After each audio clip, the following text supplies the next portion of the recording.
LG 생활건강 2022년도 실적을 스루풋 회계로 분석해서 그 내용과 그 다음에 2023년도 매출을 예측하는 게임 내용을 소개하도록 하겠습니다.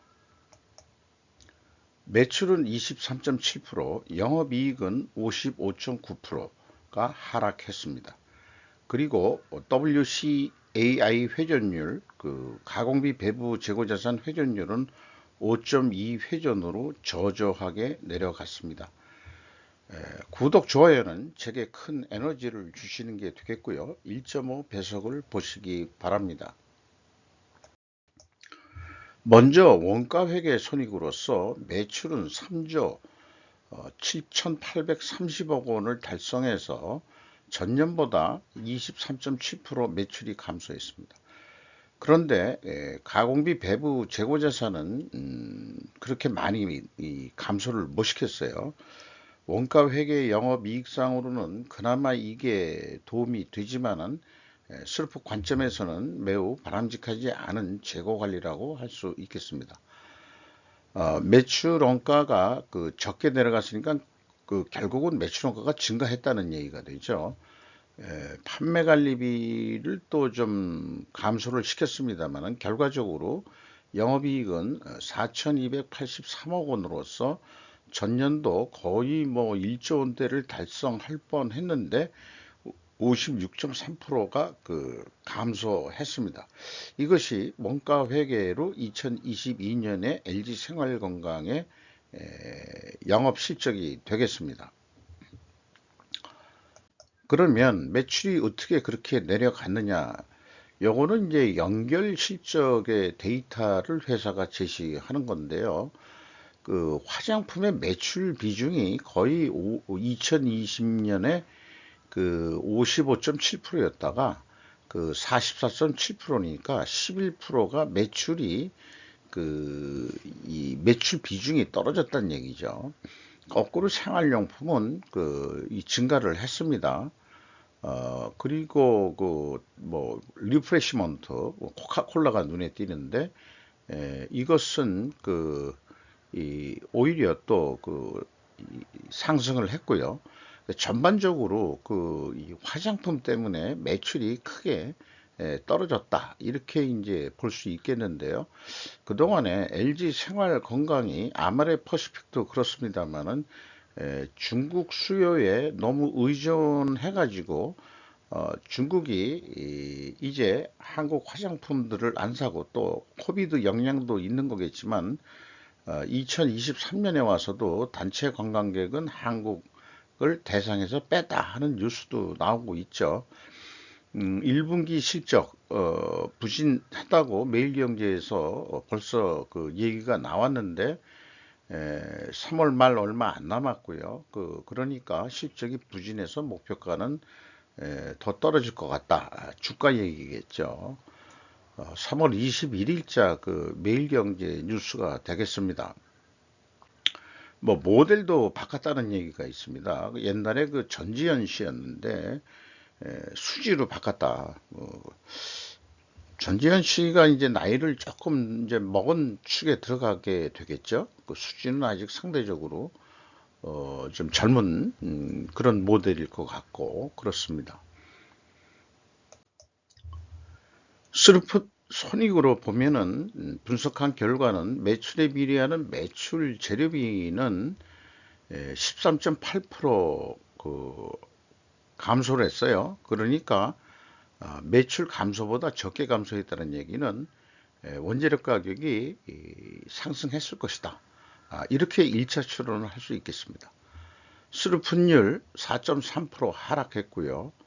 운영 비용을 17.1% 절감을 했습니다만은 감소를 시켰습니다만은 TOE 생산성 떨어졌고 거의 뭐 20% 떨어졌다고 볼 수 있겠죠. 스루픈 영업이익은 4,311억 원으로서 원가 회계 영업이익보다 29억 원이 더 많은 수치입니다. 2년 연속 다 원가 회계 영업이익보다는 적은 수치였는데 이렇게 그 원가 회계 영업이익보다도 더 많이 나오는 경우는 가공비 배부 재고자산이 그나마 더 감소했기 때문입니다. 그래서 재고자산 내역을 보면은 WCAI 그 가공비 배부 재고자산이 206억 원이 감소한 것이 여기에다가 가공 비율을 곱하면은 그 영업이익 차이가 나오게 되겠습니다. 그래서 원가 회계 영업이익보다는 이익이 더 낮다. 이렇게 말씀드릴 수 있겠어요. 비용의 성격적 분류 내용을 분석을 함에 있어서 독특하게 이 합병으로 인한 재고자산의 증가를 LG생활건강이 비성분에 표기를 했습니다. 이런 것은 아까 그 앞에서 재고자산 흐름의 표현에도 좋은데 여기다가 표현해 한 것도 그나마 친절한 그런 그 행위라고 봐집니다.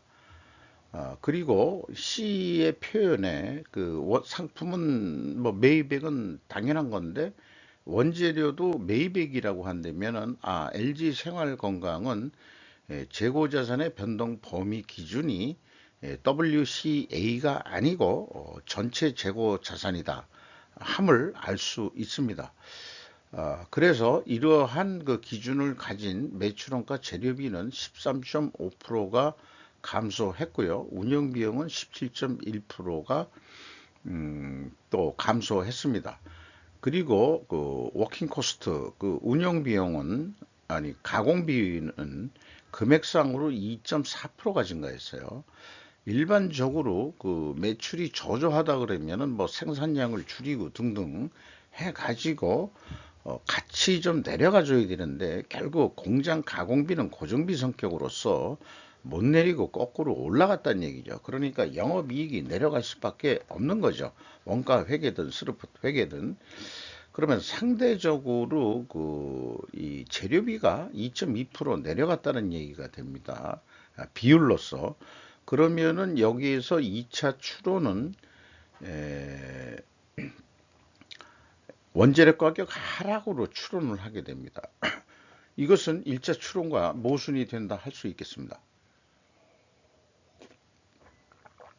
우리는 모순을 어떻게든 합리화할 수 있는 그 근거를 찾을 수 있어야 될 것으로 보입니다. 재고자산 매출원가 회계 투명성 검증 3단계로서 이 PQ 총 제조 비용의 갭은 2단계에서 BWCAI 증가액을 가감하면 일치함을 알 수 있으므로 앞서서 얘기했듯이 LG생활건강의 재고자산의 변동범위 기준은 전체 재고자산을 기준으로 매출원가를 뽑고 있다. 근데 문제가 있다고 한다면은 총 제조비용이 매입액으로 계산을 할 수밖에 없기 때문에 총 제조비용의 왜곡이 발생한다. 이렇게 얘기할 수 있겠죠. 그리고 현금 흐름표를 통한 전체 재고자산액도 깔끔하게 일치를 합니다. 합병으로 인한 재고자산의 증가도 2020년에 표기를 해줘가지고 일치함을 알 수 있습니다. 이렇게 클리어합니다만은 이거 가지고 모델 기업이라고 제가 추천을 하지 못하는 이유는 재고자산의 변동 범위를 WCAI로 해야만 된다는 것을 강조 좀 드리고 싶어요. 그래서 운영비용에 있어서 그 인건비가 3,417억 원이 집행이 돼서 전년보다 무려 11.5%가 감소했습니다. 직원 수는 변동이 없습니다. 그런데 2020년에서 2021년으로 에는 169명을 감원을 시켰어요. 감원을 시키면서 평균 연봉이 7,760만 원이었는데 8,640만 원으로 올랐었습니다. 그러면은 이 감원된 인원이 대부분 고임금 인원이 그 퇴직을 시키지 않았겠느냐 이렇게 되는데, 그러면은 이제 매출이 계속 그 2020년에도 2021년도에도 내려가고 2022년도에도 또 내려갔는데, 그러면은 그 예년에 예를 들면 직원을 또 감소 이 해고를 시켜야 되는데 안 시킨 것이 독특합니다. 그래서 결국은 그 연봉이 인당 7,650만 원으로 2020년 수준보다 못하게 내려갔어요. 그러면은 이거를 어떻게 해석해야 되느냐? 그렇게 되면은 작년에 2021년에는 이게 퇴직급여가 아마 포함된 금액도 들어간 것 같습니다. 어쨌든 내려갔는데 이런 것 같습니다. 언제 또 매출이 화랑이 돼가지고 지금 잘랐다가 그때 또 인원 구하기도 어렵고 월급이 깎이는 한이 있더라도 그냥 우리 데리고 살자 하는 그 인본주의적인 의사결정을 하지 않았을까, 그렇게 좀 그 좋은 방향으로 그 해석을 하고 싶습니다. 본봉을 깎였다기보다는 그 요즘 그 근로 시간 때문에 이제 문제가 되지만은 잔업을 안 했다는 얘기죠. 그러니까 옛날에는 이제 장사가 잘 되고 그 사업이 잘 되면은 야간 작업도 하고 또 그렇게 해서 해냈겠지만은 매출이 감소하고 공장 가동률이 떨어질 수밖에 없는 거고, 그러면은 잔업을 당연히 자연스럽게 안 하게 되는 거죠. 어, 그렇게 저는 그 해석이 됩니다. 지급 수수료도 27.2%가 감소했고요. 외주 가공비도 감소를 했습니다. 그만큼 생산량도 이나 영업 활동량도 줄어들었다는 얘기가 되겠죠. 이제 이런 걸 보고서 느끼는 것은 무엇이냐 그러면은, 호텔 신라가 그런 그 중국 수요가 없음에도 불구하고 면세점을 통한 꼭 화장품만 하는 건 아니지만 그 호텔 신라는 오히려 매출이 증가하고 그렇게 이제 공격적인, 요즘은 이제 선제적인 이런 표현을 많이 쓰더만요. 그 정치 쪽에서도 윤 대통령이 그런 용어를 또 썼는데 본인이 선택한 게 아니고 아마 그 참모진이 썼겠죠. 아니면 본인이 선택했을 수도 있고, 그렇게 그 호텔 신라가 이제 선제적으로 미주 지역에 그 진출을 해서 강화를 하고 있습니다. 중국 시장은 한계가 있다고 이미 보고 있는 거겠죠. 중국 관광객을 통한 매출이라든지. 이번에 그 인천공항 그 면세점에도 중국 면세점 업계가 입찰을 해서 높은 가격으로 입찰을 했대는데, 드디어 아마 그 문재인 정권이라면은 넘어갔을 거예요. 그런데 에, 가격은 어땠는지 모르지만은 대상에서 중국 그 면세점 업체가 제외된 것으로 그렇게 뉴스가 나와 있습니다. 좀 약간 사이드로 빠진 얘기를 좀 했네요. 그러나 뭐 다시 한번 강조하지만은 직원 수를 한 명도 안 줄이고 계속 우리는 데리고 산다는 LG 생활건강의 정신은 높게 사고 싶습니다.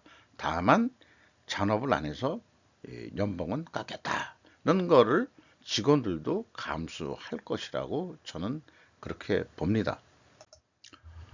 경영평가지표로서 WCAI 재고 회전율이 떨어졌어요. 매출이 감소하면서도 재고를 그만큼 신축성 있게 재고를 못 줄였다는 얘기가 되죠. 재고가 감소를 하긴 했습니다만 더 줄였어야 된다는 얘기가 나오는 겁니다. 스루프도 그 4.35%가 내려갔습니다. 따라서 이렇게 다 같이 동일 방향으로 떨어지면은 재고자산 매출원가 회계 투명 가정을 하는데, 가정 투명 가정도, 가정이란 것은 입증을 해야 되거든요. 그러면은 원재료 가격 상승과 판매 가격 하락으로 입증해야 된다 하는 그런 최종 그 투명성 관문을 통과를 해야 됩니다. 신과 함께라는 그 영화의 그 비유를 제가 가끔 드는데, 그 천국에 가기 위해서 1차 관문이 그 뭐죠? 그 늑대 두 마리가 지키는 관문을 지나가야 되고, 세 번째가 음, 저승사자 세 명이 지키는 거기를 또 통과해야 되고, 나머지 세 번째는 그 현인이 지키는 걸 봐가지고 거기에서는 이제 이정재가 염라대왕으로 나옵니다만은 그 두 현인이 그 염라대왕님한테 자 판정을 내 주십시오라고 그런 그 과정을 우리가 볼 수 있겠죠. 아마 그게 제가 이렇게 그렇게 비유를 하고 있습니다. 3단계를 통하지만은 그거 가지고 완벽하지 않다. 다시 한번 염라대왕이 판정을 내려야 된다. 아, 자, 어떻게 판정을 내려야 될 거냐? 원재료 가격이 그 뭐 가중 평균을 하기는 어렵습니다. 원재료를 상당히 디테일하게 잘 이렇게 이 정성스럽게 그 공개를 했습니다. 이 에버리지 단순 평균이 9.4% 인상이 됐어요. 전년도는 더 많이 상승을 했는데, 제품 가격도 뭐 스킨서부터 해가지고 이자녹스라고 이름은 많이 들어본 것 같고, 또 뭐 생활용품, 페리오 치약 이런 거 있네요. 코카콜라도 있네요. 코카콜라도 가격이 좀 올랐군요. 근데 잠깐 단순 평균으로 7.5%가 상승했습니다. 따라서 그 원재료 가격 상승률보다 제품 판매 가격이 낮게 인상이 됐으니까 이것을 상대적인 표현으로는 제품 가격이 하락했다. 이렇게 표현할 수 있으니까 이 가정은 그 통과가 된다. 입증이 된다. 이렇게 얘기할 수 있겠습니다. 다만 2차 비성분 추론에서 인식한 원재료가 내려갔을 거다 하는 것은 무엇으로 하냐 그러면은 이런 이 원재료 비 가격의 인상과 그 제품 가격의 상대적인 그런 거로 접근이 아니고, 아까 말씀드렸듯이 제품 생산이 낮아지는데도 가공비는 2.4%가 증가를 했죠.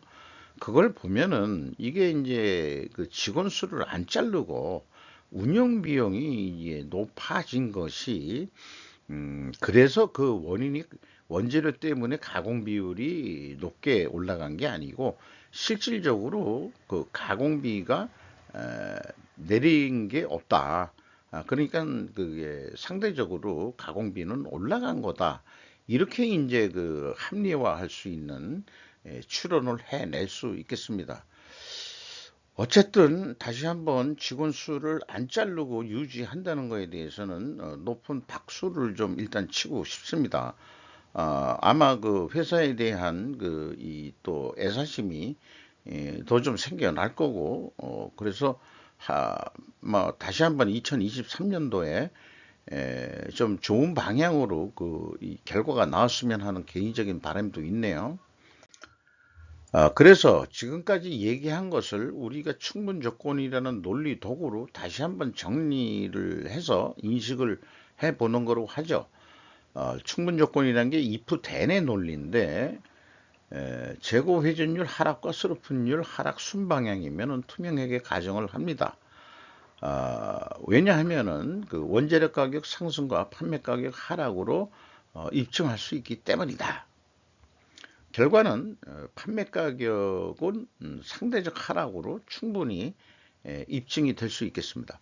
그럼에도 불구하고 또 다른, 제가 투명성 법정에선 1,000원짜리 변호사라고 생각을 하고, 또 다른 입증, 그 필연적으로 존재할 다른 결과로 또 투명성을 입증해야 되는데, 재고 회전율을 수량으로 산출하면은 재고 회전율이 떨어졌을 거다. 그러니까 생산량도 좀 더 줄였어야 되는데 그만큼 못 줄였다. 이런 얘기가 되겠어요. 잔업도 안 했습니다만은 더 생산을 안 하고 더 놀렸어야 된다.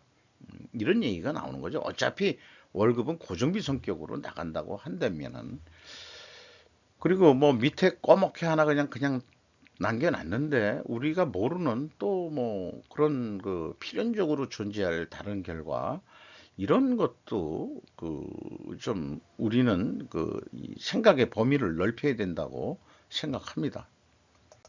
현금 재무지표로 와서 그 캐펙스, 어 뭐 현금이 124억 원이 들어온 꼴인데요.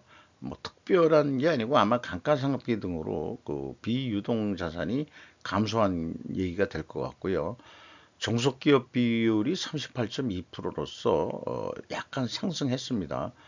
그리고 세후 현금 순이익이 5,636억 원을 벌어가지고 현금 수익률로는 13.5%, 전년보다 10.6%나 떨어졌는데 전년도에는 1조 원이 넘었죠. 이게 이제 현실적으로 이제 실질적으로 그번 돈입니다. 채권자한테 1,661억 원을 갚았어요. 그래서 아, 이자 부채 레버리지율은 거의 뭐 없습니다. 0.8%면은 거의 무차입 경영이나 하는 거랑 마찬가지가 되겠습니다. 그런데 이게 뭐 어떻게 계산, 나와 있는 지급이자만 가지고 이렇게 그 이자 부채로 계산해 봤는데 이게 좀 많이 높게 나오네요. 좀 있는 데이터를 가지고 뭐 산출한 내용이니까 뭐 있는 금액 그대로입니다.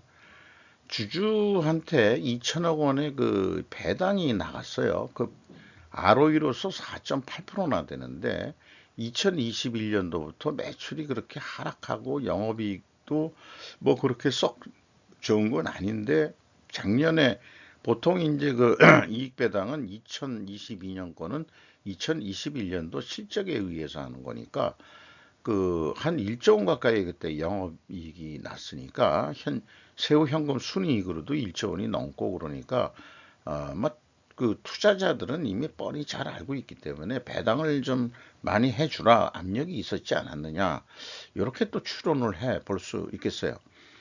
최종 2022년에 1180억 원의 현금을 벌었다. 작년에는 3548억 원을 벌었습니다. 많이 떨어졌죠. 현금 버퍼율 매우 낮습니다. 그리고 이익 잉여금률도 좀 떨어졌습니다만 그동안에 쌓아놓은 그 이익 잉여금 여축률이 매우 높아가지고 50% 정도 내린 거 가지고는, 여기에 50%는 뭐 100% 기준했을 때 50%가 아니고 현재 그 이익 잉여금률이 그 50% 내려간 정도는 뭐 큰 영향은 아닐 것 같습니다. 이렇게 이익 잉여금이 높은 데를 이 워렌 버핏의 그 동업자인 찰스 멍거용이신가요? 민거라고, 멍거용 옹께서는 자기는 이익 잉여금이 높은 데를 선호한다 라는 말도 했었죠. 이게 높은 회사에 투자하는 게 좋은데 이 주가는 하염없이 떨어졌죠. LG 생활건강이. 그래서 원가회계 기준으로 그 2023년도에도 사실 그 예측이라는 것은 뭐 특별한 것은 무슨 노하우가 있는 게 아닙니다. 근본 정신은 어제 팔린 만큼 내일도 팔릴 것이다 하는 그 정도 수준이에요. 그러면은 2023년도에는 2022년도에 한 3조 7천억 했는데 한 3조 2천억 하지 않겠냐. 그런데 영업이익을 그냥 유지하는 거로 간다.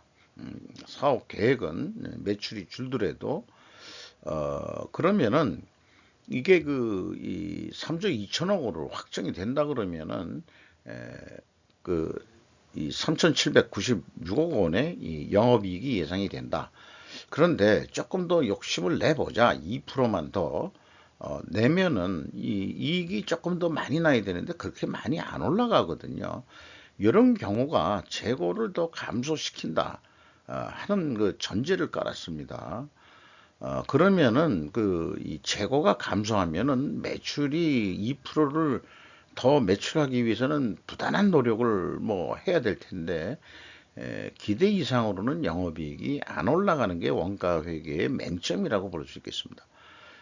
그것을 아주 또 극명하게 대비되는 것이 10%만큼 재고를 증가하면은 재고가 늘어납니다. 4,300억 원으로. 이렇게 보통 할 때는 여기서 재고를 줄이는 거로 했는데 여기 재고 감소는 좀 표현이 잘못됐어요. 재고를 증가시킨 실행 결과는 그 이익이 늘어나는 거로 돼 있죠. 그러니까 판매 금액은 안 올려놓고서 재고만 늘려도 이익은 늘어난다 이런 얘기죠. 이게 원가 회계의 고질적인 문제라는 것은 누누이 말씀을 드리는 겁니다. 재고를 증가시켜 재고 이익으로 영업이익을 상승시키는 전략은 매우 잘못된 계획인데 이것이 상식으로 통하는 그 세계에서는 할 말이 없어지는 거죠. 그래서 다시 한번 이 원가 회계와 스루프 회계를 대비해서 말씀드리는 거고 저는 그 스루프 회계로 대안을 제시를 하면서 원가 회계를 비판을 하는 것입니다. 많은 사람들은 대안도 제시를 못하면서 비판만 하는 특히 정치권 같은 데가 그런 경우가 많은데 비판만 하고 끝나는 경우가 많아요. 상대방을 공격하기 위해서 대안 제시는 하질 못하고 적어도 상대방을 비판한다고 그런다면은 비평가라든지 뭐 이런 사람들이 진짜 비평할 능력이 있으려고 그러면은 어떤 그 비평에 대한 권위가 있으려면은 대안을 제시할 능력이 있어야 된다. 저는 그렇게 생각을 합니다. 따라서 스루풋 회계는 대안을 제시하는 그런 수준이기 때문에 떳떳하고 또 현실에서는 적용이 법상으로는 되든 안 되든지 간에 내부 회계 관리 제도에 적용이 돼야 된다. 저는 그렇게 이제 주장하는 바입니다. 스루풋 패러다임으로 유사하게 이렇게 예측이 될 수 있습니다. 똑같이 3조 2천억을 하면은 한 3,600원 정도 나오는 거. 가공 비율이 매우 낮기 때문에 크게 이 원가 회계하고 오차가 없어요. 자, 그러면은 재고 회전율이 5.2회전뿐이 안 했는데 우리가 좀 재고 회전을 6회전까지 좀 올려보자. 어떻게 해서든지 판로를 더 개척하든지 뭐 어떻게 해서든지 그러면은 매출이 3조 한 7천억대로 5천억 정도 더 매출을 하면은 영업이익이 한 6,686억 원 정도 이익을 낼 수 있지 않겠냐. 이런 도전적인 이 매출 계획을 세워보는 게임을 한번 해봤습니다.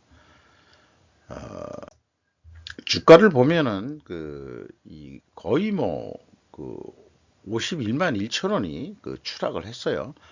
그럼에도 불구하고 아직 장부 가격이 234%입니다. 그러니까 LG생활건강은 매우 높게 형성이 되어 있었어요. 2021년 말까지만 하더라도 100만 원이 넘어가지고 435%입니다. 장부 가격 대비. 이런 거였는데 거의 200%가 내려갔다 하더라도 아직 장부 가격 대비 234%입니다. 높게 평가를 받고 있습니다. 아마 이런 것들이 꾸준하게 아주 버티고 있는 코카콜라 이런 것도 영향이 난 있지 않느냐 이렇게 생각을 합니다. LG가 34.03% 지분을 가지고 있고요. 국민연금공단이 8.8% 가지고 있고 외국인이 35.79%더 가지고 있는데 눈에 많이 띕니다. 이 외국계 자본이 노무라, CLSA, UBS, JP모건. UBS는 이번에 실리콘밸리 은행 파산하면서 파산이 아니고 스위스 은행이 파산하면서 인수합병할 때 UBS가 스위스 계통이라는 것을 처음 알게 됐어요. 그리고 배당률이 아까 5.8%인가 그렇게 됐었는데 배당률이 높은 것은 외국인 지분율이 높은 것과 관계가 있을 것 같다. 이익 잉여금률도 많이 여축이 돼 있는데 그동안의 배당률이 좀 낮지 않았느냐. 그래서 외국계 자본들이 아마 압력을 넣었던 것으로 저는 그렇게 해석을 합니다. LG 생활건강 설명이 다소 길게 됐습니다. 나름 좀 잘 분석해서 그 인식을 조금 더 좀 잘 시켜 본다고 제가 좀 시간을 들여서 또 사이드로 약간 빠진 얘기도 좀 곁들여서 해 봤습니다. 이상 마치도록 하겠습니다. 감사합니다.